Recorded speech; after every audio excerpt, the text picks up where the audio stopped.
खुदा की दृष्टिकोण में अगर योग्य है तो वो जरूर वो हमें आशा को पूरी करने वाला परमेश्वर है।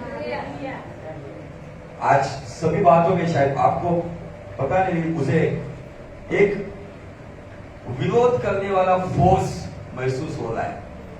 और जब ये ऐसी बातें होती है तब ये बातें हमें ये संकेत देती है कि हम सही रास्ते पर हैं।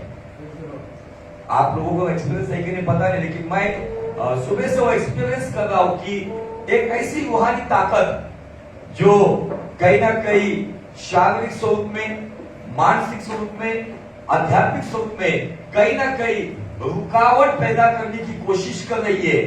और रुकावट उसी को होती है, विरोध उसी को होता है जो सत्य मार्ग में चलता है। Hallelujah, praise the Lord. इसलिए कुछ बातें मैं वर्शिप में देख रहा था कि वर्शिप में भी रुकावट थी, टाइम पे आने के लिए रुकावट थी, सब बातें स्टार्ट करने के लिए रुकावट थी। तो मैं आपको बताना चाहता हूं कि ये संकेत हमें दिया गया है ताकि आप आपका प्रार्थना जीवन और मजबूत करें। इन बातों को हल्के में ना ले, अपना जीवन, प्रार्थना जीवन मजबूत बनाइए। परमेश्वर के साथ जो कमिटमेंट किया गया है उसके साथ वफादार रहिए, समय के साथ ईमानदार रहिए। और जब आप इन बातों के ऊपर अगर ध्यान रखोगे, क्योंकि मसीहत में हमें ये युद्ध करना है, क्योंकि आप समझ सकते हैं मेरे आवाज में भी वो प्रॉब्लम है। क्यों है? क्योंकि दुष्ट कहीं ना कहीं ये रुकावट कर रहा है, क्योंकि ये साल परमेश्वर हमें उस क्षेत्र में लेकर जा रहा है कि जहां पर हम जो प्रचार कर रहे हैं वो प्रचार, उसके पीछे का मकसद यह है कि वे लोग खड़े हो जाए जो परमेश्वर की दृष्टि में योग्यता के हो। क्योंकि सारी दुनिया, बहुत सारे लोग अलग अलग चर्चेस में जा रहे, भीड़ वाले चर्चेस में जा रहे, हीलिंग मिरेकल्स वाले, साइंस एंड वंडर्स के चर्च में जा रहे, और उनका मकसद है कि उन्हें छुटकारा, चंगाई, आशीष, भविष्यवाणियां और प्रॉस्पेरिटी चाहिए। लेकिन हम जिस कलाम के ऊपर, जिस दिन से इस कलाम के ऊपर हमने प्रचार शुरू किया है, उस दिन से एक विरोध को मैं महसूस कर रहा हूं। क्योंकि दुष्ट भविष्यवाणियों को विरोध नहीं करता है, हीलिंग मिरेकल्स के ब्लेसिंग मैसेज को विरोध नहीं करता है, लेकिन जब अस्तित्व के ऊपर परमेश्वर की राज्य में सही रीति से नींव डालने के ऊपर जब प्रचार किया जाता है तब विरोध शुरू होता है। आमीन, हालेलुया, प्रेज़ द लॉर्ड। लेकिन कोई बात नहीं, हमें विरोध हो या ना हो, हमें उसके साथ ईमानदार रहना है। भले ये आवाज बात करते करते बंद क्यों ना हो, लेकिन बात करते रहेंगे। भले आराधना करते करते गला फट के ना जाओ, लेकिन आराधना करते रहेंगे। आमीन, हालेलुया। अब ये सब बातें आप भी महसूस करते होंगे जब सत्य न्यूज़ के ऊपर प्रचार शुरू हुआ है। कुछ लोगों को, कानों को अच्छी लगने वाली बातें वो पसंद करते हैं, इसलिए कुछ लोग कलीसिया से हट गए। और ये बात होने वाली थी, ये बातें मुझे अच्छी तरीके से पता है, क्योंकि जब यीशु मसीह ने रोटी खिलाई तब हजारों की तादाद में लोग आ गए और दूसरे दिन आकर कहते कि प्रभु तू कहाँ था? उसे राजा बनाने की कोशिश कर रहे थे। यीशु ने कहा आप मुझे ढूंढ रहे हो, मेरी तलाश में नहीं आए हो, आप जो रोटी कल खाई ना उसके लिए आए। इसलिए कुछ स्वार्थ के द्वारा यीशु के पीछे आते। कुछ यहूदी थे, उनको यीशु मसीह ने कहा, उनके सामने प्रचार किया कि जो प्रभु भोज के बारे में बात करते, जो मेरा मांस खाता है, जो मेरा लहू पीता है, उसके भीतर अनंत जीवन होता है।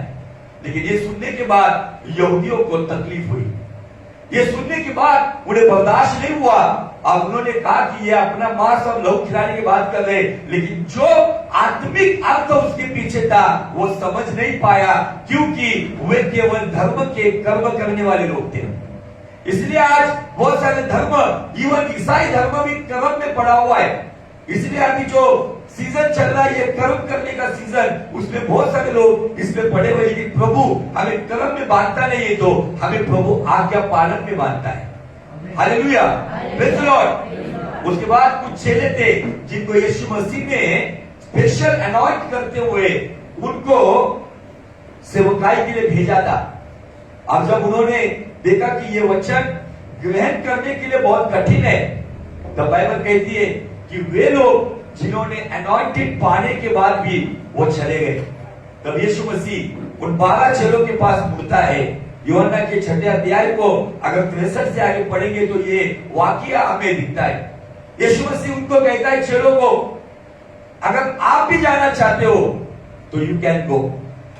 तो वहां पे एक सब फिरा खड़ा होता है और वो कहता है, जिसका नाम है पतरस, प्रभु तुझे छोड़कर जाऊं तो कहा जाऊं, जीवन के वचन तेरे पास है। हालेलुया। चंगाइयां तेरे पास है ये नहीं कहा उसने, भविष्यवाणियां तेरे पास है ये नहीं कहा उसने, आपके पास ब्लेसिंग मैसेज है ये नहीं कहा उसने। पतरस ने कहा जीवन का वचन तेरे पास है तो तुझे छोड़कर जाऊं तो कहा जाऊं। Hallelujah, praise the Lord. अब मुझे आपको बताने के लिए आनंद हो रहा है कि जो लोग वचन से प्रेम करते ना, वही लोग इस कलीसिया में बने रहेंगे। जो लोग भौतिक बातों से प्रेम करेंगे, जो केवल अपने स्वास्थ्य के लिए प्रेम करेंगे, वो इस कलीसिया में बने नहीं रहेंगे, क्योंकि इस कलीसिया की नींव वचन के ऊपर है। ये कलीसिया का फाउंडेशन वर्ड ऑफ गॉड के ऊपर है। और जो इस वचन के अनुसार अपने जीवन जिएगा, जिनके भीतर वो वचन होगा, उसी लोगों को लेने के लिए यीशु मसीह रैप्चर में आएगा। Hallelujah, praise the Lord. आज मुझे आपको, आज मैं शाम में प्रचार किया हूं वो सामरी स्त्री के बारे में, जिसके 5 पति थे और छठे के साथ वो लिविंग रिलेशनशिप में थी। ये लिविंग रिलेशनशिप का जन्म कब हुआ? वो सामरी स्त्री लिविंग रिलेशनशिप में थी। 5 पति को डिवोर्स देने के बाद, या उनमें से कुछ पति ने उसको डिवोर्स देने के बाद, वो ऐसे व्यक्ति के साथ रहती थी जो आज हम देखते हैं कि आज की डेट में बहुत सारे जवान इस तरीके से रिलेशन में रहते हैं और अपने आप का नुकसान करके लेते हैं, सुसाइड करते हुए अपनी जान को खत्म कर देते हैं। ये स्त्री भी उसी के समान थी, लेकिन जब स्त्री की मुलाकात यीशु मसीह के साथ हुई तो बाइबल कहती है यीशु मसीह ने उसको बताया कि तू 5 पति छोड़ चुकी है, अब जिसके साथ रहती वो तेरा पति नहीं है। तब उसके होश उड़ गए और वो उसके साथ उपासना, आराधना के ऊपर बात कर रही थी, मसीहा के बारे में डिस्कशन कर रही थी। अब जब उसने जाना कि ये कोई तो है, अब बाइबल कहता है कि वो अपना घड़ा फेंक कर उस नगर में गई जिस नगर से वो मुंह छुपाते फिरती थी। भरी दोपहर में पानी इसलिए भरने के लिए आई थी ताकि कोई उसको ना देखे और ना कोई उसको ताने मारे, इसलिए समाज के नियम के विपरीत वो दोपहर के समय पानी भरने आई थी। और बाइबल कहती जब उसने नगर में जाकर कहा, सामरिया के सुखार नगर में जाकर कहा कि देखो वो व्यक्ति है जिसने मेरे बारे में, मेरे पाप के बारे में बताया है, शायद वो मसीहा होगा। और नगर के कुछ लोग उस देखने के लिए चले गए और बाइबल कहती है यीशु मसीह ने जो वचन उनको सुनाया, जो वचन उनको सुनाया, वो वचन सुनकर सामरिया के सुखार गांव के लोगों का उद्धार हो गया। लेकिन उसने बेहतरीन बात आज मैं पहली टाइम प्रीच किया हूं, जो पवित्र आत्मा ने मुझे बताया। पहला चमत्कार कौन सा? यीशु मसीह का गाना गांव में क्या किया उसने? पानी का दाखरस हो गया। दूसरा चमत्कार कौन सा है? उस सूबेदार के बेटे को जो कफरनहूम में मरने के हालात में था, यीशु मसीह ने उसके बाप को कहा जा तेरा बेटा बच गया है। ये दूसरा चमत्कार है। लेकिन बहुत ही मजेदार बात यह है, ये पहला चमत्कार दाखरस का और दूसरा चमत्कार सूबेदार के बेटे का, उसके बीचों बीच एक अद्भुत चमत्कार हुआ। और वो चमत्कार क्या हुआ? सारे गांव ने यीशु का वचन सुनकर उस सामरी स्त्री को क्या कहा है पता है? तू कहती है इसलिए हम इस पर विश्वास नहीं करते हैं, हमने सुना इसके वचन से, हमने जाना इसके वचन से, यही दुनिया का उद्धार करता है। हालेलुया। आपको क्या लगता है, पानी का दाखरस हो गया या वो सूबेदार का बेटा बच गया, इन दोनों में और यहाँ बीच में जो चमत्कार हुआ, इन 3 बातों में कौन सा चमत्कार सर्वश्रेष्ठ है? हालेलुया। पढ़ेंगे क्या उस वचन को? देखो क्या कहता है वो। आपने थोड़े विषय को हटकर रहे, लेकिन आज ये बातें मैंने पवित्र आत्मा से सुनी और मैं चाह रहा था कि आपके साथ में उन बातों को शेयर करूं। यूहन्ना रचित सुसमाचार उसका 4था अध्याय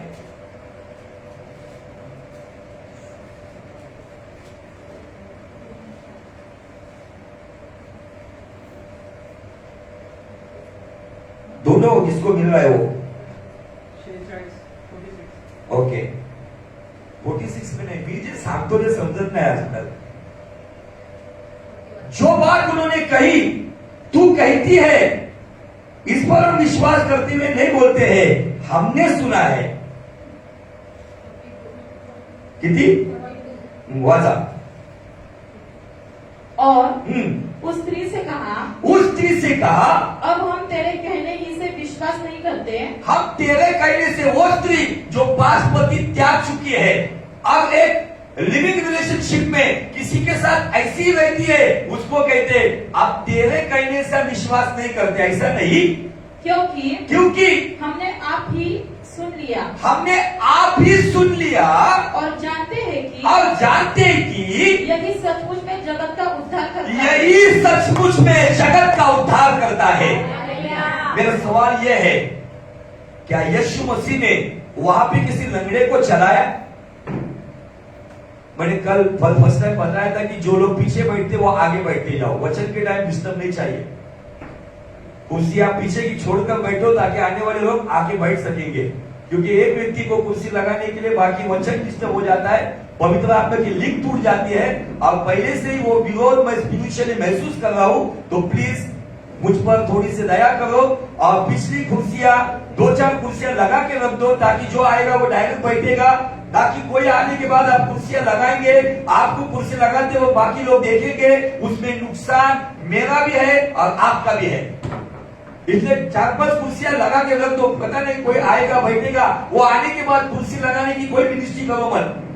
अब जो लोग लेट आते हैं ना, वो आकर अपनी कुर्सी निकाल कर बैठेंगे. मुझे आपको सही से बताना है, आपको भले गुस्सा आया तो भी नो प्रॉब्लम, क्योंकि खुदा के वचन में कोई खलल पैदा करेगा, ये बात मैं बर्दाश्त नहीं कर सकता हूं. फिर वो मेरा खुद का बच्चा या मेरा बेटा क्यों ना हो, उसको भी माफी नहीं है. क्योंकि बाइबल, यीशु मसीह कुछ जब वचन का प्रचार चल रहा था, जब उसके माँ और उसके भाई आए थे और किसी ने कहा, देख तेरे माँ और तेरे भाई आए हुए, बहन आए हुए. यीशु ने कहा, वो मेरे माँ है, वो मेरे भाई है, वो मेरे बहन है, जो मेरे वचन को सुनकर उसके अनुसार चलते हैं. अभी बात कान में डाल के रखो. जो लेट आते हैं ना, अपना काम अपने आप करो, और जो लोग यहाँ पे पहले आते हैं ना, पिछली लाइन की कुछ कुर्सियां छोड़ दो. आने के बाद ये डिस्टर्बेंस नहीं चाहिए, क्योंकि लाइव में चल रहा है. लोग कहेंगे यहोवा निसी चौक टाइम में पास्टर राजू ठाकुर सभी बातों में डांट लगाता है. लेकिन अभी जो लीक लग रही थी ना, ये लीक टूट गई. देखो, आपके लिए जो वचन आने वाला था, जो रेमा वर्ड आने वाला था, जो आपकी आत्मा में काम करने वाला था, वो कहीं ना कहीं वहां पे दुष्ट यही चाहता है कि मैं वचन को रुकावट करूं. प्यारे मसीहा आशीष दे हमें, सब गाएंगे, आत्मा से भर दे हमें. प्यारे मसीहा आशीष दे हमें, आत्मा से तू भर दे हमें. Hallelujah, hallelujah. क्या पढ़ा था हमने? 4 वचन. ओके, पढ़ो फिर से. और उस स्त्री से कहा, अब हम तेरे कहने ही से विश्वास नहीं करते, क्योंकि हमने आप ही सुन लिया है और जानते हैं कि यही सचमुच. 41 वचन से पढ़ो, 41 से पढ़ो. 41 उसके वचन के कारण. किसके कारण? यीशु मसीह ने जो वचन उस गांव में यीशु मसीह 2 दिन जाके रहा. किसकी वजह से जाके रहा पता है? वो पापी सामरी स्त्री, वो स्त्री जिसने जाकर उस नगर को बताया. उस नगर से वो आंख नहीं मिलाती थी, क्योंकि वहां के लोग उसे पापी कहते थे, 5 पति को छोड़ी हुई स्त्री कहते थे, किसी के साथ गलत रिलेशन में रहने वाली कहते थे, उसको ताने मारते थे. इसलिए वो सुबह पानी भरने नहीं जाती थी, दोपहर में जाती थी, कोई उसको देखे ना बोल के. लेकिन उस दिन वो गई थी पानी भरने के लिए, पीने के पानी के लिए, लेकिन उसके लिए जीवन का पानी मिला. अब वो जीवन के पानी के बारे में जाकर उसने गांव में बताया। अब यीशु मसीह को उन्होंने फोर्स किया कि प्रभु हमारे गांव में आके रहे। तब प्रभु वहां पे 2 दिन रहा। अगर प्रभु वहां पे 2 दिन रहा तो केवल वहां पे चिकन तंदूरी खाकर टाइम नहीं बिताया होगा, क्योंकि प्रभु को जब भी समय मिलता था उन लोगों के लेवल में आके वो वचन को बांटता था। प्रभु को वचन बांटने में बहुत इंटरेस्ट था। खुदा के राज्य के बारे में, पश्चाताप के बारे में, पवित्र जीवन के बारे में यीशु मसीह बेहतरीन बातें बताता था। और हमें यहाँ पे दिखता है, बाइबल कहता है उस वचन के कारण और भी बहुत से लोगों ने विश्वास किया। और भी बहुत से लोगों ने विश्वास किया। पहले उस स्त्री ने कहने के बाद कुछ लोग यीशु के पास उस कुएं के पास गए, वहां पे विश्वास किया। वो लोग यीशु मसीह को पूरी विनम्रता से, उसको पूरी तरह से प्यार से कहा कि हमारे गांव चल। जब उस गांव में आया, कुछ लोगों ने वचन सुना और बहुत सारे लोगों ने विश्वास किया। 3 कैटेगरी में विश्वास करने वाले लोग दिखते हैं यहाँ पे। आगे और हाँ, उस स्त्री से कहा, अब हम तेरे कहने ही से विश्वास नहीं करते। तू कहती है इसलिए हम विश्वास नहीं करते, तूने हमें कहा इसलिए विश्वास नहीं करते। क्योंकि हमने आप ही सुन लिया। हमने आप ही सुन लिया। मुझे आपको बताना है, अगर आप ठीक से सुनोगे नहीं ना तो आपके जीवन में उद्धारकर्ता का उद्धार काम नहीं करेगा। इसलिए मैं वचन के बारे में इतना स्ट्रिक्ट क्यों हूं। जो लोग लेट आते हैं, मुझे आपको गुजारिश करनी है कि आप थोड़ा सा प्रभु के लिए समय का बलिदान करो। आपको दर्द होना चाहिए, आपको कहीं ना कहीं दुख होना चाहिए कि मैंने आज वर्शिप मिस की है। आप काम धंधा करते हो तो खुदा आपको माफ करेगा, लेकिन आपको अगर आदत ही लगे कि इसी समय पे आना है तो मुझे आपको बताना है कि आपके जीवन का बेहतरीन आशीष का समय आप गंवा रहे हो। जो उसके आराधना के साथ, उसकी समय के साथ, उसके भवन के साथ ईमानदार है, वो खुदावन उसके साथ ईमानदार है। अगर ये सुनने के बाद भी अगर हमारे जीवन में अगर बदलाव नहीं आता है तो मुझे आपको बताना है, आप कितनी भी अनॉइंटेड व्यक्ति का हाथ आपके सर पे रखवा को लोगे ना, परिस्थिति बदलने वाली नहीं है। बाइबल कहता है ये सामरियों का गांव था, अशुद्ध लोगों का गांव था, वहां पे हरिजन लोगों का गांव था, जिनको तुच्छ माना जाता था। उसी गांव में यीशु 2 दिन रहा और उस गांव के लोगों को प्रचार किया। तो वो कहते तूने कहा इसलिए विश्वास नहीं करते, हमने आप ही जाना है, हमने आप ही सुना है, सचमुच यही जगत का उद्धार करता है। Hallelujah, praise the Lord. क्यों हुआ ये? क्योंकि उन्होंने गौर से सुना, उन्होंने उसको एक्सेप्ट किया, तब जाके उनके जीवन में काम हुआ। आपको इन सब बातों के लिए हमें परमेश्वर की बातों को महत्व देना होगा, हल्के में लेना नहीं। स्पेशली जो लीडर्स लेवल पे है, आपकी कितने भी इंपॉर्टेंस काम क्यों ना हो, अगर आप लीडरशिप लेवल पर हो, आराधना करने के लिए हो, हम बच्चे हैं परम पिता के, बनना है हमें वचनों में, हम बच्चे हैं परम पिता के,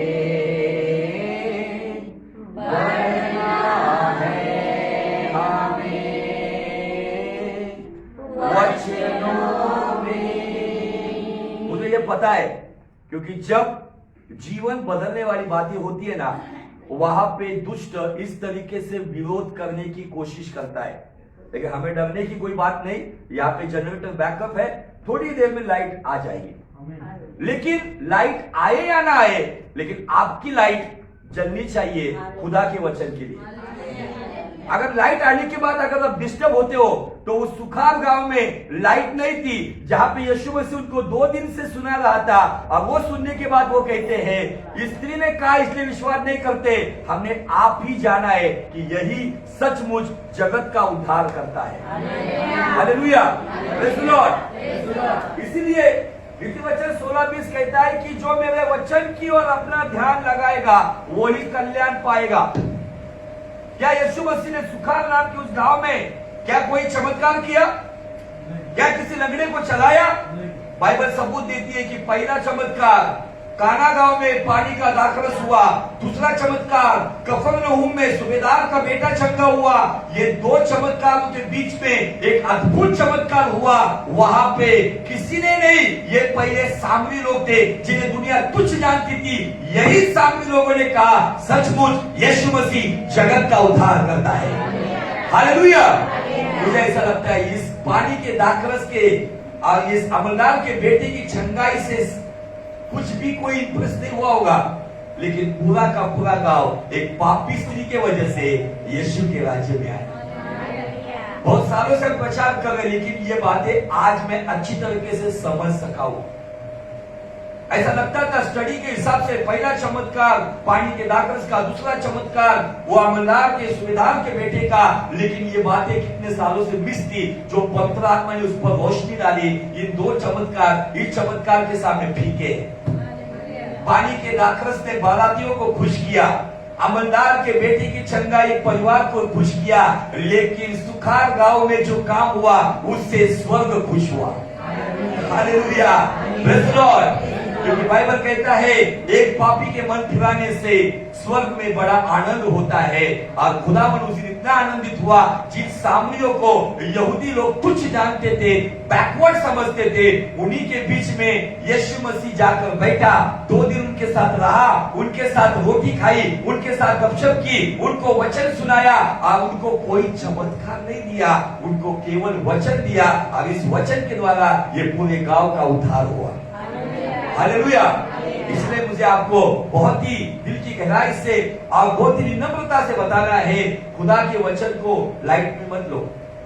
अब आराधना के साथ आपको वचन लेना है। डायरेक्ट वचन लेते हो ना तो मुझे आपको बताना है, जैसे दाल के साथ चावल है, केवल चावल खाकर आप सैटिस्फाइड नहीं होगे, उसके साथ दाल जरूरी है। वैसी आराधना है। आराधना हमारे हृदय की जमीन को सींचती है और जब वचन का बीज गिरता है ना, वो जाकर हमारे जीवन में फसल लाती है। हालेलुया। देखो आधे हाथ तो नीचे ही है। हालेलुया। कुछ लोगों के 2 सेंटीमीटर ही उठते हैं। हालेलुया। तो क्यों हमें परमेश्वर की बातों को गंभीरता से लेना है? ये वचन हमारा आज के टॉपिक में नहीं था। हमारा जो टॉपिक चल रहा है, जो दूसरा इतिहास 16:9 के अनुसार, आज गीत में भी वर्शिप टीम ने गाया, दुनिया की नजरों में भला मूर्ख जाना जाओ, लेकिन प्रभु की नजरों में सर्वश्रेष्ठ माना जाओ। किसकी नजरों में? प्रभु की नजरों में। अब इसी वचन पर आप लगातार कितने हफ्ते से मनन और चिंतन कर रहे हैं कि क्या जब उसकी नजरें पृथ्वी पर फिरेगी, क्या उसे मैं दिखूंगा जो उसकी दृष्टि में निष्कपट है, जो मेरी सहायता में अपने सामर्थ को प्रकट करे। अगर वो सामर्थ चाहिए ना तो कोई पावरफुल मैन ऑफ गॉड के पास जाकर आप सामर्थ नहीं पाओगे। निश्चय उसके वरदानों के द्वारा आप जमीन पर गिरोगे, निश्चय आपको थोड़ा बहुत ठीक लगेगा, लेकिन अगर आपकी जिंदगी संवर जाए ना तो उसके लिए आपको खुदा की नजरों में निष्कपट, निष्कलंक, निर्दोष, ब्लेमलेस जीवन जीना होगा, लॉयल जीवन जीना होगा। तब जाकर वो सामर्थ आपके घर तक आकर आशीषित करेगा। हालेलुया। बोले मुझे वचन समझ में आ रहा है। निश्चित कुछ लोगों के चेहरे अलग ही दिख रहे हैं मुझे। बाजू वाले को बोलो वचन को ठीक से सुनो, वचन की ओर ध्यान लगाओ, अब आइंदा समय पर आओ। Hallelujah, praise the Lord. ये डाक देने के लिए मुझे कोई आनंद नहीं है, लेकिन मुझे आपको इस स्त्री के बारे में इसलिए बताना है कि स्त्री ने एक गांव का उद्धार किया। यीशु मसीह एक व्यक्ति के साथ 1 to 1 भी बात करता था और लाखों लोगों को भी प्रचार करता था। यीशु मसीह की मिनिस्ट्री सिस्टमैटिक नहीं थी, ऑटोमेटिक थी। वो कुछ लोग कहते हैं कितने लोग हैं वहां पे? इतने हैं? नहीं, मेरा कॉलिंग इतने लोगों के लिए नहीं है। मैं लोगों को देखकर आज तक कभी प्रचार किया नहीं। क्यों नहीं किया? क्योंकि यही उदाहरण मेरे पास था। अगर यीशु मसीह भी सोचता था एक लेडी के लिए मैं क्या बताऊं, लेकिन यीशु मसीह ने पिता के काम को अच्छी तरह से समझा, क्योंकि यीशु मसीह पिता का वचन है। और हमने आइज़ाया 55 और उसके वचन 12 में हमने देखा है कि बाइबल कहती है कि खुदा के वचन में खुदा का काम और खुदा की इच्छा है। यीशु मसीह ने एक स्त्री को वो प्रचार किया और वो प्रचार करते वक्त उसे ये नहीं सोचा कि एक व्यक्ति को क्या बताऊं मैं। उसने पिता की इच्छा और पिता की काम को ईमानदारी से उस याकूब के कुएं के पास उस पापी स्त्री को वो सारा वचन बताया, तब जाकर एक स्त्री के द्वारा सारा गांव उद्धार पाया। इसलिए कोई भी काम, अगर अभी आप प्रभु भोज देने वाले हो, प्रभु भोज देने के पीछे का मकसद आप जानते हो कि हमें जाकर सुसमाचार सुनाना है और सुसमाचार के अनुसार यीशु के वचनों के अनुसार जीवन जीना है। केवल बोल बच्चन का सुसमाचार नहीं देना है, एक अच्छे कैरेक्टर से जीवन जीना है। यह प्रभु भोज देने के पीछे का मकसद है, जिसके लिए हमने आपको बहुत ही इजी मार्क दिया है। जाके अगर बात करने नहीं आती है तो सुसमाचार का वो हैंडल का ट्रैक दे दो। जो कोई पढ़ेगा, जो कोई समझेगा, वो यीशु को कहेगा सचमुच यीशु जगत का उद्धार करता है। Hallelujah, praise the Lord. आइए हमारे मूल वचन पर हम चलते हैं। दूसरा इतिहास 16:9 के अनुसार, देख, यहोवा की दृष्टि सारी पृथ्वी पर इसलिए फिरती रहती है कि, किस लिए फिरती रहती है कि जिनका मन उसकी ओर निष्कपट, जिनका मन प्रभु यीशु के मसीह निष्कपट है, उनकी सहायता में वह अपनी सामर्थ्य दिखाए। उन लोगों की सहायता में वो परमेश्वर अपने सामर्थ को दिखाता है जिनका मन परमेश्वर के प्रति निष्कपट है। मतलब कैसा है, कैसा होना चाहिए? चंगाई मुझको मिले या ना मिले, आराधना मैं करता रहूं। आशीष मुझको मिले ना मिले, आराधना मैं करता रहूं। आराधना यीशु को, आराधना यीशु को। चंगाई मिलेगी आपको, लेकिन ये गारंटी नहीं कि कल बीमारी नहीं आएगी। कुछ लोग बनावटी प्रचार करते हैं। यीशु मसीह ने स्पष्ट रीति से जाकर पढ़ो, कहता है वो कि दिक्कतें आएगी नहीं, ये नामुमकिन है। आपके जीवन में दिक्कतें आती रहेगी, समस्या आती रहेगी, लेकिन वो एक वायदा भी करता है, उन समस्याओं में, उन दिक्कतों में तुम्हारा उद्धार करता तुम्हारे साथ है। हालेलुया। जो लोग ये प्रचार करते ना, ये मसीह में आओ जीवन बदल जाएगा, बरकत मिलेगी, आशीष मिलेगी, बीमारी नहीं आएगी, मुझे आपको बताना है ये आधा प्रचार है, वहां से भागो। जो लोग बताते हैं कि अपना क्रूस उठाओ, पवित्र जीवन जियो, अपने आप का त्याग करो, मसीह के लिए अपना जीवन जियो, वहां पर समय बिताओ। आज क्रूस उठाने वाला प्रचार करने वाले प्रचारक बहुत कम है, दांत लगाने वाले प्रचारक बहुत कम है। सारे प्रचारक कानों की खुजली मिटा ली जाए, ऐसे प्रचार, शुगर कोटेड प्रचार करने वाले लोग बहुत मार्केट में है, और ऐसे लोगों का बाजार बहुत गर्म है, क्योंकि लोगों को कानों की खुजली मिटा ली जाए, मेरे दिल को अच्छी लगने वाली बातें बोली जाती है, मुझे करेक्ट नहीं किया जाता है, मेरा दोष दिखाई नहीं जाता है, वहां पर मैं जाता रहूंगा। और यही बातें आज आत्मिक स्वरूप में डायबिटिक नाम की बीमारी लेकर आ रही है, और इसी मिठास में वो आत्मिक क्षेत्र में कहीं ना कहीं कोमा की ओर जा रहे हैं। हालेलुया। और हमने देखा है कि परमेश्वर की दृष्टि में निष्कपट व्यक्ति कौन है? जो निर्णय लेता है। क्या लेता है? अब निर्णय के ऊपर हमने अब्राहम के 3 निर्णय देख चुके हैं, अभी हम देख रहे इसहाक के 3 निर्णय। इसहाक के 3 निर्णय में पहला निर्णय जो उसका है वही अब्राहम का तीसरा निर्णय है, जो मोरिया पर्वत के ऊपर जो कुर्बानी के लिए इब्राहिम अपने इकलौते पुत्र को लेकर गया था, और उसी पर्वत पर अपना वो पुत्र जो इसहाक अपनी बाप की मर्जी को समझकर खुशी खुशी उस वेदी के ऊपर चढ़ गया। हालेलुया। इसहाक का पहला निर्णय और अब्राहम का तीसरा निर्णय था। अभी हम इसहाक का दूसरा निर्णय देख रहे हैं। वो दूसरा निर्णय के लिए उत्पत्ति का किताब उसका अध्याय 26 और वचन 1 से आगे कुछ बातों के ऊपर हम गौर करेंगे। उस देश में अकाल पड़ा। उस देश में अकाल पड़ा।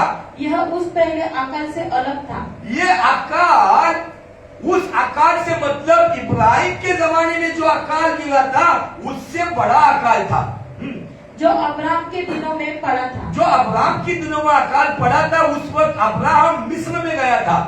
हाँ। इसलिए इसहाक गरार के फलिस्तियों के राजा अबीमेलेक के पास गया। हाँ, वहाँ यहोवा ने उसको दर्शन देकर कहा, फलिस्तियों के देश में यहोवा ने इसहाक को दर्शन देकर कहा, मिस्र में मत जा। क्या कहा है? अगर हमारे मराठी बाइबल में देखेंगे तो बहुत अच्छा दिया है वहां पे, नीचे मिस्र में मत जा, खाली मिस्र आप नको जाओ। इसका मतलब भौगोलिक दृष्टिकोण में ज्योग्राफिकली पैलेस्टाइन ऊपर है और मिस्र नीचे है। और भौगोलिक दृष्टिकोण में जब अकाल गिरता है ना, तब अकाल के समय में ऊंचाई के ऊपर जो पानी है, ऊंचाई के ऊपर जो धान है वो खत्म होता है, लेकिन जो नीचे की तरफ है वहां का पानी बना रहता है, क्योंकि वहां नीचे तक पानी का झरना मिलता है, ऊपर पहाड़ी पर नहीं मिलता है। और इसहाक ने वही सोच रखी कि अभी यहाँ पे अकाल गिरा है, खाने के लिए कुछ नहीं है, चलो हम नीचे चलते हैं।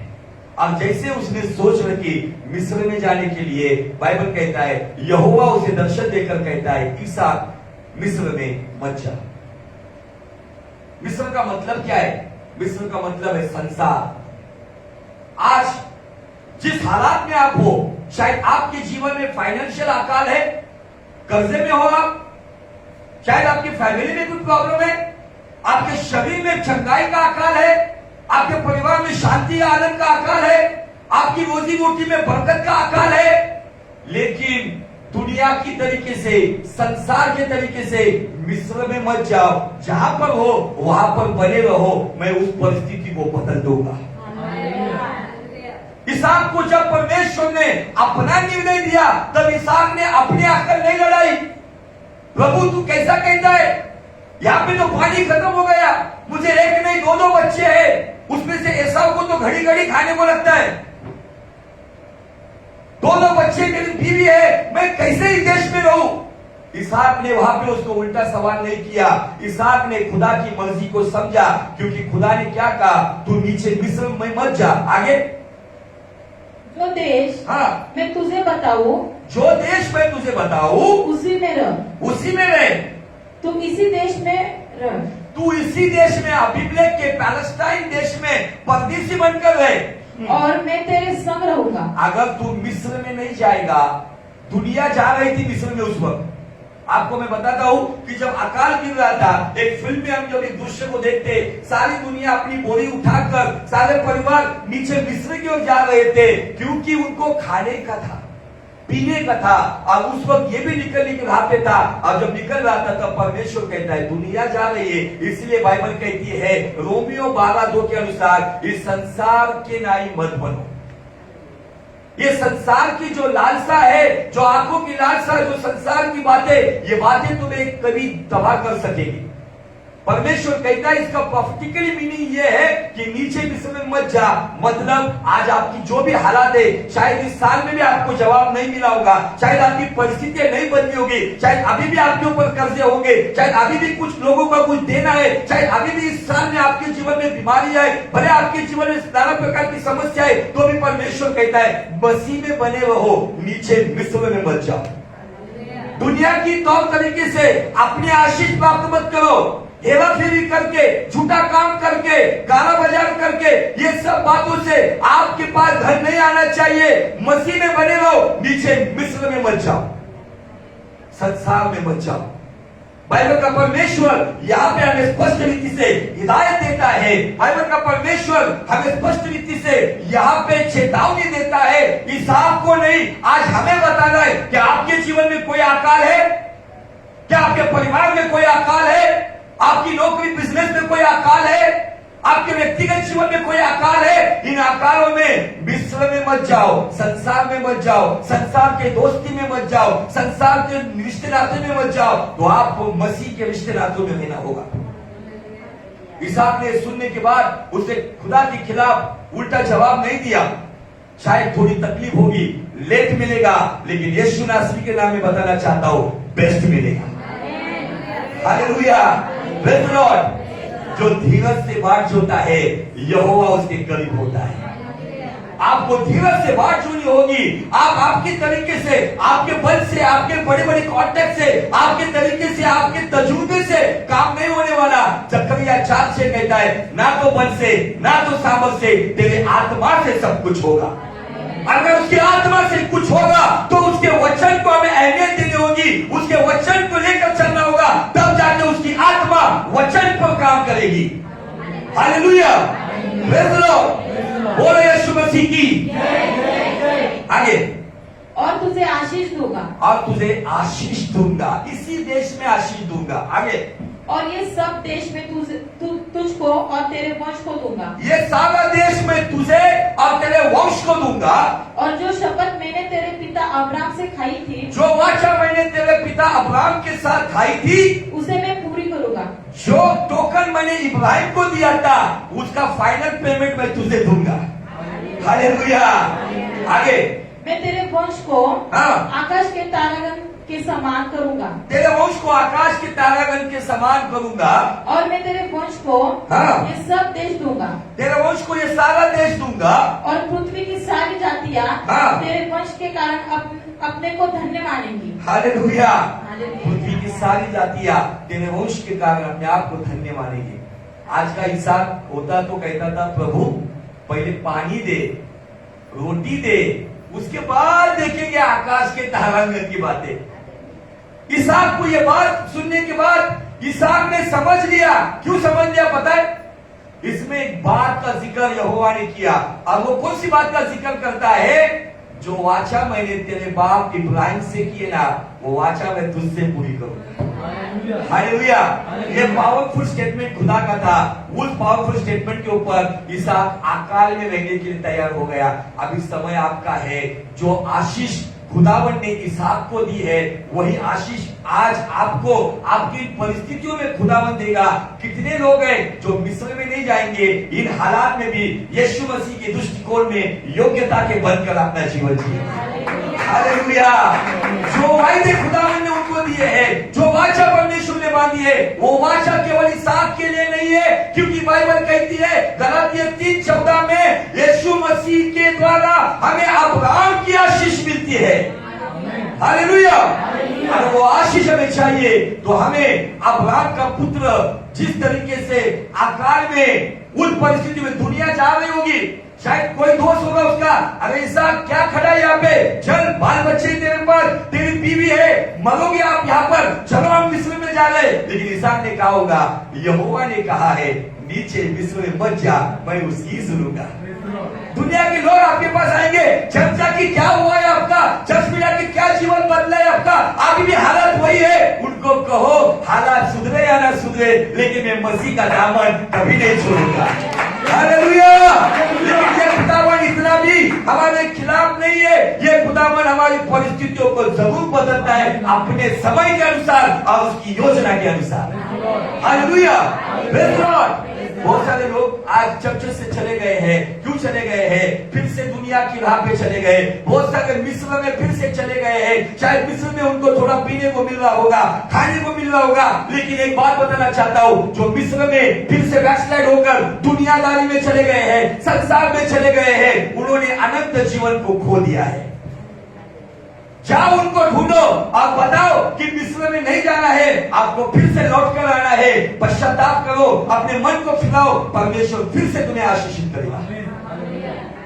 Thank you Jesus. अब जब ये सुनने के बाद थोड़ा सा एक दर्शन मैंने देखा था, जो मैंने ऑलरेडी बहुत पहले बताया था। अब दर्शन कोई आशीष का नहीं है, ये दर्शन 3 झगड़ों का दर्शन है। 3 झगड़े हुए, बोलो 3 झगड़े। इसहाक ने जब निर्णय लिया ना, इसहाक ने जब निर्णय लिया ना, तो निर्णय लेने के साथ उसके जीवन में एक बड़ा तूफान आ गया। लिखित स्वरूप में नहीं है, लेकिन कुछ बातों के ऊपर मैं आपकी रोशनी डालना चाहता हूं ताकि आप समझ लो। इसी अध्याय का 12 वचन क्या कहता है, पढ़ो। फिर इसहाक ने उस देश में, इसहाक ने उस देश में जोता बोया। बस अभी ये आपके दिमाग को पढ़ने वाली बात है क्या? नहीं। अकाल पड़ा हुआ है, ओके, खाने को नहीं है, पीने को नहीं है।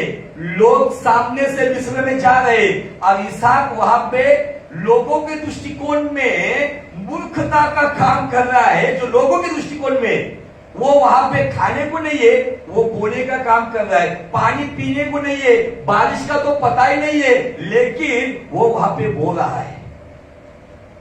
आमीन, हालेलुया। बाइबल कहती है कि जो आंसू भरे नेत्रों से अपने जीवन में प्रार्थना में बोते ना, वो हंसते हुए काटते हैं। Hallelujah, praise the Lord. शायद आपने आंसुओं को बहाया होगा। ये खुदावन कहता है, तेरा एक भी आंसू मैं जाया नहीं होने दूंगा, मेरे बर्तन में उन आंसुओं को संभाल के रखूंगा। जब परमेश्वर का बच्चा आंसू बहाता है ना, वो भले आंसू जमीन पर गिरता होगा, लेकिन वो आंसू उठाने के लिए स्पेशल स्वर्गदूत है जो उन आंसू को लेकर खुदा के बर्तन में रखता है। और मुझे आपको बताने के लिए आनंद होगा, लाजरस इसलिए जिंदा हुआ कि कुछ साल पहले यीशु मसीह के पैर किसी स्त्री ने अपने आंसुओं से धोए थे। अब यह खुदावन किसी कर्जे में नहीं रहता है, उसे याद आया यही वो स्त्री है जिसने आंसुओं से मेरे पैरों को धोया था। अभी समय आया है उसका भाई जिंदा करने का। आपके मरे हुए लाजर जिंदा होंगे, आपके मरे हुए अरमान जिंदा होंगे, आपके मरे हुए ख्वाब जिंदा होंगे, आपके आंसू जाया नहीं होंगे। आपको धीरज रखना होगा। बाइबल कहता है कि जैसे जस्ट इमेजिन करो मेरे साथ भी आप, जैसे उसने घर में बताया होगा रिबेका डार्लिंग को, सारा बैग पैक करो, पैकिंग करो। एसाव को कहा होगा, याकूब को कहा होगा, अपने अपने कपड़े और सब बांध के ले लो, हमें अभी मिस्र जाना है। और जैसे वो राजा के पास जाता है, वहां से आता है तो दर्शन में भाई परमेश्वर कहता है नीचे मिस्र में मत जा। और जब कुछ प्लानिंग किया जाता है, हम यहाँ पर जाएंगे और आने के साथ अगर हस्बैंड कहता है काम पर छुट्टी नहीं मिल रही है, बॉस ने काम पे फिर से बुलाया है, वहां पे बच्चे और बीवी सामान पटकना शुरू कर देते हैं। होता होगा कि नहीं, है ना? अभी इतना बड़ा प्लान किया महाबलेश्वर जाने का, और अभी कहते नहीं टाइम नहीं है, बिजी है, बॉस ने बुलाया है। कौन सी ऐसी बीवी है जो बोली आप ठीक है, प्रभु ने कहा ना ठीक है। पहला झगड़ा हुआ इसहाक के निर्णय लेने के बाद, मिस्र में ना जाने के निर्णय के ऊपर वहां पे झगड़ा। तुझे कैसे तू कहता है दर्शन मिला है? देख हमारे बाजू वाले चले गए, मिस्टर एंड मिसेस ये चले गए, मिस्टर एंड मिसेस वो चले गए, इस गांव में हम ही पागल के जैसे पड़े, तू पागल हुआ है क्या इसहाक? इसहाक ने कहा मेरे बाप के साथ जिसने वाचा की है, उसने कहा है वो वाचा मेरे साथ पूरा करेगा। और वाचा का परमेश्वर वो जिंदा है जो मेरी हालात को बदलेगा। रिबेका के साथ एक बड़ी लंबी बहस होगी रहेंगी। एसाव ने कहा होगा पप्पा खाने को नहीं है, मुझे खाने को लगता है इतना, अब तू कहता है नहीं जाना है। याकूब ने कहा होगा, वो तो बुद्धिमान था, उसने कहा पप्पा को साइड में लेकर गया होगा, पप्पा ऐसा मत करो, चलो उधर मिस्र में पानी है, खाने के लिए कुछ ना कुछ काम करेंगे, इधर क्या है? उसने याकूब को भी कहा होगा यहोवा संभालेगा, यहोवा संभालेगा, यीशु संभालेगा। आपके आकार कितने भी बड़े क्यों ना हो, उस आकार से बड़ा वो है जो हालात को बदलकर उसी आकार में आपको ऊंचा उठाने में समर्थ है। हालेलुया। एक बड़ी बहस, रात भर बड़ी बहस, मतलब भैंस का जानवर ने बहस, चर्चा, बड़ा डिस्कशन के बाद सुबह निष्कर्ष निकला। रिबेका डार्लिंग ने कहा ऐसा देखते फिर कैसा क्या तेरा यहोवा तुझे संभालता है। उसने कहा होगा देख अनाज खत्म कैसे होता है, पानी कुएं का जैसे खत्म होता है, हम यहाँ से बोरी बिस्तरा बांधकर मिस्र में जाएंगे। इसहाक ने भी कहा होगा ओके डार्लिंग नो प्रॉब्लम। लेकिन दूसरे दिन सुबह का नाश्ता होने के साथ इसहाक ने देखा होगा किचन के अंदर गेहूं की एक बोरी पड़ी हुई थी। इसहाक ने कहा मुझे वो आधी बोरी चाहिए। रिबेका ने कहा क्यों चाहिए? इस देश में मुझे बोना है, आई वॉन्ट टू सो, मुझे इस देश में बोना है। वहां पे बोला गया आंसू डोके ऊपर लगा, तो आसमान में कुछ बारिश नहीं है, पीने को पानी नहीं है। ये सब ने कहा होगा आधी बोरी जमीन में डालने से अच्छे पेट में डालो, क्योंकि खाने के लिए मैंने मेरे ज्येष्ठत्व का अधिकार याकूब को भेज दिया है, मुझे भूख बर्दाश्त नहीं होती है। ऐसा ने कहा नहीं पप्पा, सब लोग बोरी खींचते होंगे, इसहाक वहां से खींचता होगा, रिबेका वहां खींचती होगी, वहां से याकूब खींचता होगा, यहाँ से इसहाक खींचता होगा। पूरा दिन खींचातानी में चला गया और रात को डिस्कशन हुआ होगा ठीक है ईसाऊ ने कहा होगा आधी मूली नहीं 25% देंगे। इसहाक बोला नो प्रॉब्लम। ये दूसरा झगड़ा हुआ बोरी के ऊपर, पहला झगड़ा होगा मिस्र में ना जाने के ऊपर। अब जब बोल रहे थे तो मैं जस्ट उस दृश्य को बताना चाहता हूं। उसमें से एक ही व्यक्ति था इसहाक जो आनंद के साथ बोल रहा था, बाकी सब ऐसा मुंह टेढ़ा मेढ़ा करके बोलते होंगे। खेत के अंदर हल चलाते चलाते कहते पानी पीने को नहीं है, खाने को नहीं है, ये बोने का काम कर रहा है। इसहाक ने कहा इब्राहिम के साथ की हुई वाचा वो खुदावन मेरे साथ पूरा कर। अब बाइबल आगे कहती 12 वचन में, फिर इसहाक ने उस देश में जोता और बोया और उसी वर्ष में 100 गुना फल पाया। हालेलुया। असंभव को संभव करने वाला परमेश्वर जो इसहाक के साथ था वो आपके साथ भी होगा। इस साल में, इस अकाल में जो प्रार्थना से बोएगा वो इसी साल 100 गुना प्रतिफल पाएगा। आमीन। Hallelujah, hallelujah. इसहाक ने अपनी समझ का सहारा नहीं लिया, उसने अपने मार्गों में यहोवा का आदर किया, इसलिए यहोवा उसका मार्गदर्शक बन गया। आमीन। अभी बोने के बाद तीसरे दिन फिर से नाश्ते के लिए बैठे थे। इसहाक ने कहा होगा पानी चाहिए, रिबेका ने कहा होगा हाँ तुम्हारे बाप के कुएं को ऊपर तक पानी आया है, अभी बारिश आने वाली है। कुछ लोग इस संदेश को गलत प्रचार करते हैं कि परमेश्वर ने अनविजिबल रेन को भेजा, अदृश्य बारिश को भेजा। नहीं, मैं आपको प्रूफ देना चाहता हूं कि कोई अदृश्य बारिश नहीं वहां पे आई। वहां पे एक परिवार की संगति ने पानी को निकाला है। हालेलुया। तीसरे दिन नाश्ते के बाद उसने कहा देखो तुमने मेरे कहने के ऊपर बाप समझकर, पति समझकर तुमने मेरा आदर किया, इस देश में हम रहे। मेरे पागलपन के साथ आप सहमत हो गए, आपने 25% क्यों ना हो मुझे गेहूं के दाने दिए, अभी आखिरी लास्ट हेल्प करो। ऐसा कहता है नहीं अभी मैं खाया पिया मुझे आराम में, नहीं बेटा लास्ट हेल्प, मैं नीचे कुएं में उतरूंगा, पानी भरूंगा, याकूब को दूंगा, याकूब एसाव को देगा, एसाव रिबेका को देगी और हम हाथ से हमारे खेत में पानी डालेंगे। लोग हंस रहे होंगे अरे पागल लोग देखो बोने के बाद ये कुएं के नीचे उतरा है। ये क्या दर्शक है मैं आपको शायद लिखा हुआ नहीं, लेकिन ये दर्शन मैंने देखा है इसलिए मैं आपके साथ शेयर कर रहा हूं। जब परिवार में अकाल आता है ना तो एक परिवार की एक व्यक्ति की जिम्मेदारी नहीं है उसमें। जब पति पत्नी और बच्चे घुटने पर आकर पूरी तरह से अपने आप को, जैसे इसहाक ने पानी को सींच कर निकाला, जैसे सब लोग पानी को सींच कर निकालते ना, उनके परिवार के खेत में 100 गुना प्रतिफल आता है आंसुओं के साथ। शायद कुएं का आखिरी बूंद का पानी होगा वो भी इसहाक ने निचोड़ कर दिया होगा, उस खेत में डाला होगा, क्योंकि उसको पता है वायदे का परमेश्वर मेरे साथ है, वो वायदा करने वाला परमेश्वर मेरे साथ है, वो मुझे इस जगह पर मेरा मुंह काला होने नहीं देगा। उसने कहा है कि इस देश में मैं तुझे धनी बनाऊंगा, इस देश में तुझे मैं मालिक बनाऊंगा, भले मैं इस देश में किराएदार हूं लेकिन इसी देश में मैं मालिक बनूंगा। बाइबल कहती है कि ये पानी के ऊपर एक बहस हो गई, लेकिन सुबह सुबह बाप के साथ बच्चे, पति के साथ पत्नी सहमत हो गई और सारा परिवार इकट्ठा होकर उन्होंने वो पानी निकाला। अब इस समय आपका है, आपको जीवित पानी, जीवन का पानी घुटने पर आकर, उपवास प्रार्थना में आकर आपके घर के लिए प्रार्थना के द्वारा निकालना होगा। वो पानी आपके परिवार को इसी साल में 100 प्रतिफल देगा। Hallelujah, praise the Lord. कितने लोगों को ये समझ में आया या सर से गया? मैंने ऑलरेडी ये बात बताई थी, लेकिन मुझे ऐसा लगा कि आपको ये बात बताना होगा। इसहाक के इस निर्णय में ये 3 निर्णय थे जिसमें परिवार सहमत हुआ। भले झगड़े झगड़े होने दो, लेकिन अंत शांति पर होना चाहिए, अंत आनंद पर होना चाहिए, अंत एक दूसरे के आदर पर होना चाहिए। झगड़े किसके घर में नहीं होते, वाद विवाद किसके घर में नहीं होते, लेकिन अंत खुदा की मर्जी पर होना चाहिए।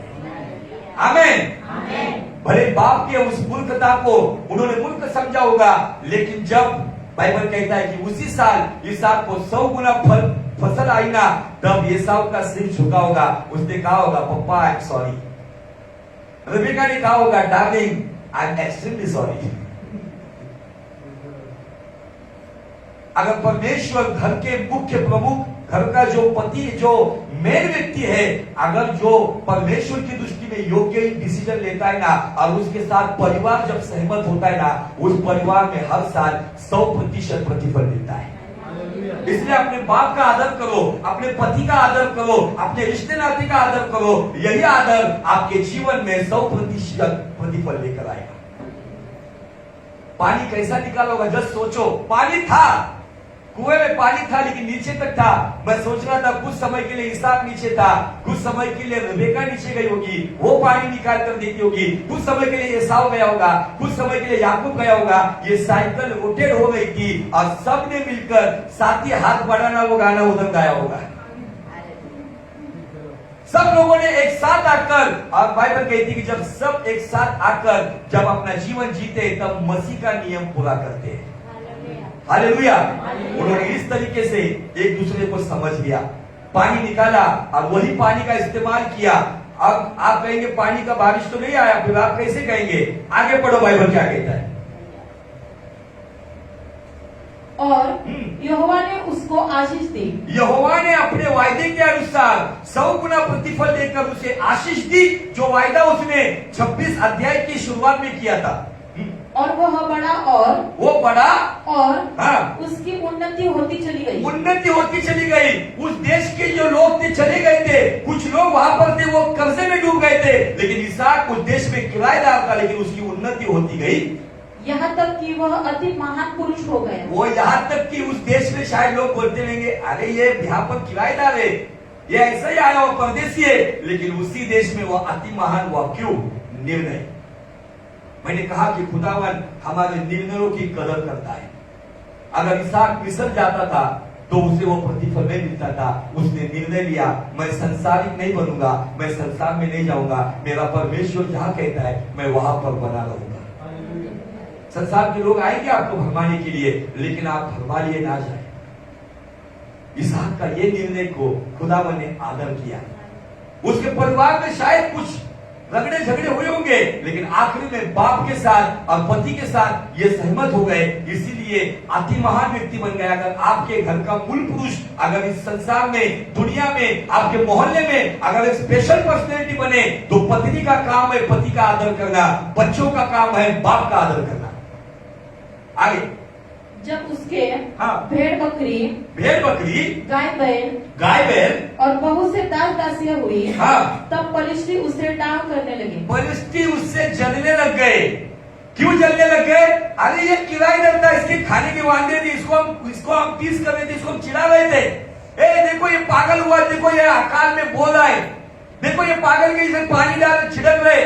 लेकिन इसी व्यक्ति के पास पैलेस्टाइन में सबसे अधिक उपज आई, इसीलिए वो जलस हो गए। मुझे आपको बताना है, जो आपके विरोधक है ना, इस साल में आपसे जलन करेंगे, ये आपके लिए आशीष है।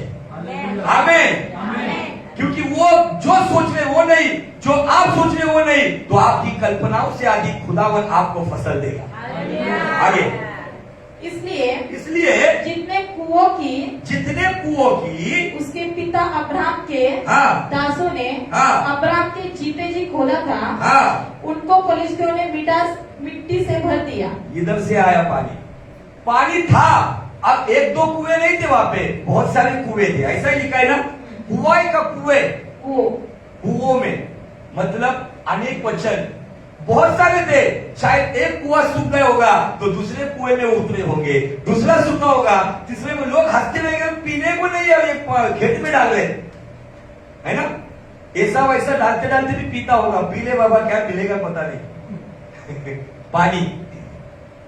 अब जब उन्होंने देखा इसको सपोर्ट कहां से मिला, इन कुओं से, उन्होंने जलन के मारे उन कुओं को मिट्टी डालकर, बहुत सारे ऐसे लोग हैं मिट्टी मिनिस्ट्री करने वाले, किसी को अच्छा देखा नहीं जाता, उसके इसमें मिट्टी डाल, इसके उसमें मिट्टी डाल। मिट्टी डालने की मिनिस्ट्री बहुत लोग अच्छी तरीके से करते हैं, लेकिन धन्य वे लोग अपने शत्रु के लिए भी दुआ करते हैं। Hallelujah, praise God. बहुत है ऐसे, लेकिन यहाँ पर उनको लगा कि मिट्टी के द्वारा कुओं को बुझा दिया जाएगा। अब उस देश का राजा उस तक ये खबर जाती है। अब देखो आगे क्या हुआ। तब हाँ। अबीमेलेक ने इसहाक से कहा, हाँ। हमारे पास से चला जा, हाँ। क्योंकि तू हमसे बहुत सामर्थ्य हो गया है। राजा कहता है आते वक्त क्या रहेगा, कौन है ये किराएदार चल रहा है उस कोने में। लेकिन राजा कहता है कि बाबा तू चला जा, मैं तो कुछ समय आने के बाद लोग मुझे भिखारी समझेगा और तुझे राजा बना देंगे। तू चला जा, तू हमसे बहुत सामर्थ्य हो गया। इसहाक क्यों सामर्थ्य हो गया? निर्णय। इसहाक के खेत में 100 गुना फसल क्यों आई? निर्णय। कौन सा निर्णय? मिस्र में ना जाने का निर्णय। आज का मिस्र पता है क्या है? आज का मिस्र इंटरनेट, आज का मिस्र सोशल मीडिया। आपको उसको इस्तेमाल करने की एक कुव्वत खुदा के पास से मांगनी होगी। उसको इस्तेमाल करने के खिलाफ मैं नहीं हूं, लेकिन उसको सही तरीके से इस्तेमाल करो, ये अनुग्रह खुदा से मांगो। आपके गलत दोस्त मिस्र, मेरे दोस्त मुझे क्या लेके जा रहे, उनकी सोच क्या है? क्या वो मिस्र के जैसे है? गलत धारणा से बसे हुए लोग हैं। मुझे उनसे अलग होना है, भागना है। मेरे हालात कैसे भी, भले लोग मुझे मूर्ख समझे, भले मुझे गर्लफ्रेंड नहीं बोलकर मुझे कुछ भी समझ नहीं, नो प्रॉब्लम, लेकिन मैं पवित्र जीवन जीऊं। आजकल की स्टाइल है, गर्लफ्रेंड नहीं है, बॉयफ्रेंड नहीं है, उसको बोले है। संसार इसहाक यही बता रहा है, वो मिस्र में नहीं गया। अब आप जो भी जवान लोग यहाँ पर है ना, आप भी अगर सही निर्णय लेकर मिस्र में मतलब संसार में नहीं जाओगे ना, तो जिस जगह पर आप हो ना, उसी जगह पर 100 गुना प्रतिफल पाओगे। Hallelujah, hallelujah. अपनी सोच को बदलो, अपने चाल चलन को बदलो, अपनी संगति को बदलो, अपनी दोस्ती यारी को बदलो। अगर वो मिस्र के संसार के समान है, उन लोगों से दोस्ती करो जो मसीहा के समान है। मसीहत में भी ऐसे बनावटी लोग हैं जो दिखने के लिए कुछ है और चाल चलन में कुछ है। अगर हमें उनका फल दिखता है, बाइबल कहती है अगर फल निकम्मा है तो ढिठाई से कहो पेड़ भी निकम्मा है। अगर वो फल कड़वा है तो ढिठाई से कहो हाँ पेड़ भी कड़वा है। और ये डिसीजन लेकर, निर्णय लेकर जो कदम बढ़ाएगा, खुदावन उसको सम्मान देता है। आपके निर्णय बहुत ही मायने रखते हैं। कौन सा निर्णय मैं ले रहा हूं? इसहाक का ये निर्णय लेते वक्त एक बड़ा तूफान उसके घर से उठा, लेकिन उस तूफान में वो बना रहा और यहोवा की ओर अपना ध्यान लगाया। इसीलिए उसी देश का राजा के कहता है तो हमसे बड़ा सामर्थ्य हो गया, चला जाए यहां से। आगे की बातें हम अगले संडे में देखेंगे, बहुत अच्छी बातें हम देखेंगे। ये दूसरा निर्णय हमने देखा है मिस्र में ना जाने का। हम आने वाले सेशन में तीसरा निर्णय देखेंगे कि उसने कौन सा निर्णय लिया और उसके द्वारा उसको क्या प्रतिफल मिला। आमीन, हालेलुया, हालेलुया। क्या आज आपका जीवन खुदा की मर्जी के खिलाफ है? तो मैं आज आपको बताना चाहता हूं। आइए अपने आप का आत्म परिश्रम करो, यहाँ वहां मत देखो। आपके साइड में कौन बैठा है उसकी ओर भी मत देखो।